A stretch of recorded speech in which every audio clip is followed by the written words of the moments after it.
السلام علیکم دوستو، کیسے ہیں؟ امید کرتے ہیں سب خیریت سے ہوں گے۔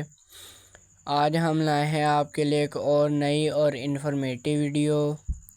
آج کی اس ویڈیو میں ہم بات کریں گے کووام پلس 5/160/12.5 mg ٹیبلٹ کے بارے میں۔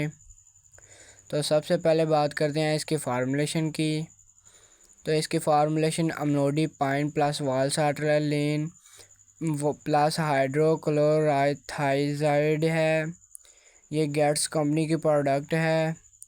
تو ناظرین، اگر آپ ہمارے چینل پر نئے ہیں تو ہمارے چینل کو سبسکرائب کرنا، بیل آئیکن کو آن کرنا تاکہ ہماری آنے والی ویڈیوز کی انفارمیشن سب سے پہلے آپ تک پہنچ سکے۔ اور اب ہم بات کرتے ہیں اس دوا کا استعمال کن مریضوں کو کروایا جاتا ہے۔ ان میں ایسے تمام افراد شامل ہیں جن کا بلڈ پریشر بہت زیادہ ہائی ہوتا ہو۔ تو ایسی صورتحال میں بلڈ پریشر کو نارمل رکھنے کے لیے اس دوا کا استعمال کروایا جاتا ہے۔ اور اس کے علاوہ کووام ٹیبلٹ کو پریشانی کی صورت میں دماغ کو پرسکون رکھنے کے لیے بھی استعمال کروایا جاتا ہے۔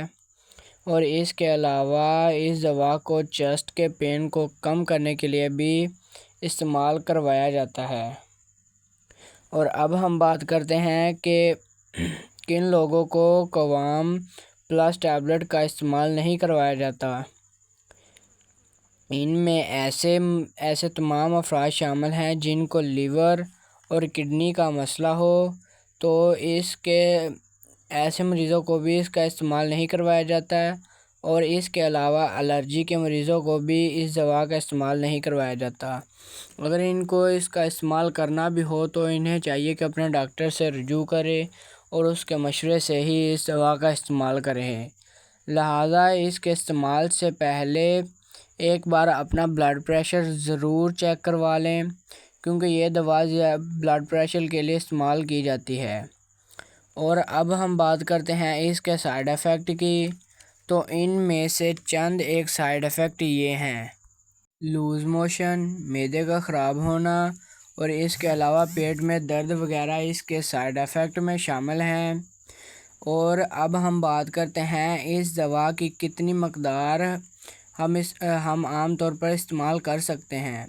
عام طور پر اس دوا کو استعمال کرنے سے پہلے ہمیں چاہیے کہ اپنا بلڈ پریشر ضرور چیک کروا لیں اور اپنے ڈاکٹر کے مشورے سے ہی استعمال کریں۔ اور اس کی ایک گولی ہم زیادہ بلڈ پریشر ہائی ہونے کی صورت میں دن میں ایک دفعہ استعمال کر سکتے ہیں۔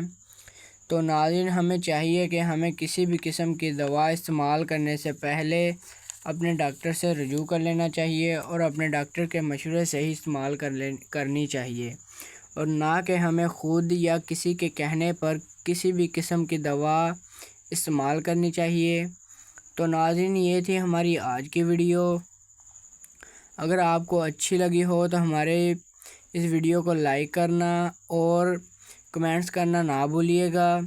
ملیں گے ایسی ہی اچھی اور انفارمیٹیو ویڈیو کے ساتھ۔ تب تک اپنا خیال رکھیے گا۔ آج کے لیے اتنا ہی۔ اللہ حافظ۔